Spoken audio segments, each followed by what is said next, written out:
മേലൂർ ശ്രീ ധർമ്മശാസ്ത്ര വിദ്യാനികേതൻ സ്കൂളിൽ SSLC +2 പരീക്ഷകളിൽ ഉന്നത വിജയം നേടിയ വിദ്യാലയത്തിലെ പൂർവ്വ വിദ്യാർത്ഥികളെ അനുമോദിച്ചു. ആദരവ് 2024 എന്ന പേരിൽ നടത്തിയ പരിപാടി Chalakudy care Kerala foundation chairman Ramesh Kumar Kuzhikkattil ഉദ്ഘാടനം ചെയ്തു. തുടർന്ന് വിദ്യാർത്ഥികളെ മെമന്റോ കൊടുത്ത് ആദരിച്ചു. രക്ഷകർത്താക്കൾക്കായി OS സതീഷ് കുട്ടികളുടെ വളർച്ചയിൽ മാതാപിതാക്കളുടെ പങ്ക് എന്ന വിഷയത്തിൽ പ്രഭാഷണം നടത്തി. പ്രധാന അധ്യാപിക അധ്യക്ഷത വഹിച്ച യോഗത്തിൽ Jagadguru trust chairman G. Padmanabhaswamy, deputy chairman PK Subramanian, director Radhakrishnan VK, Baroda bank manager Aravind, വിദ്യാലയ സമിതി രക്ഷാധികാരി V. വേണുഗോപാൽ എന്നിവർ പ്രസംഗിച്ചു. ഇങ്ങനെയൊരു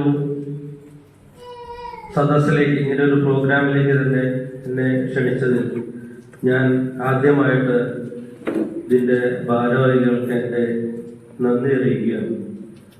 കാരണം വളരെ ഞാൻ പല സ്കൂളുകളിലും പല ചടങ്ങുകളിലും പങ്കെടുക്കുന്ന ഒരു വ്യക്തിയാണ്. മറ്റൊരു സ്കൂളിൽ നിന്ന് കിട്ടാത്ത ഒരു പോസിറ്റീവ് എനർജിയാണ് എനിക്ക് സ്കൂളിൽ നിന്ന് ലഭിച്ചത്. അത് വിദ്യാനികൻ സ്കൂളുകളിലൊക്കെ ആ ഒരു പോസിറ്റീവ് എനർജി നമുക്ക് ഫീൽ ചെയ്യാറുണ്ട്.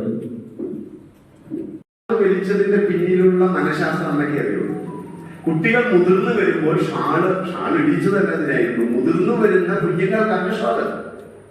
അതൊരു സുരക്ഷിതത്വത്തിന്റെയും അതൊരു പലതിന്റെയുമാണ്. അതുകൊണ്ട് ആ ഷാള് വലിച്ചിടുന്നതിന്റെ പിന്നിൽ മുതിർന്ന കുഞ്ഞുങ്ങൾക്ക് അമ്മമാർ കൊടുത്ത ഒരു മെസ്സേജാണ് അത് അങ്ങനെയൊക്കെ വേണം എന്നുള്ളത്.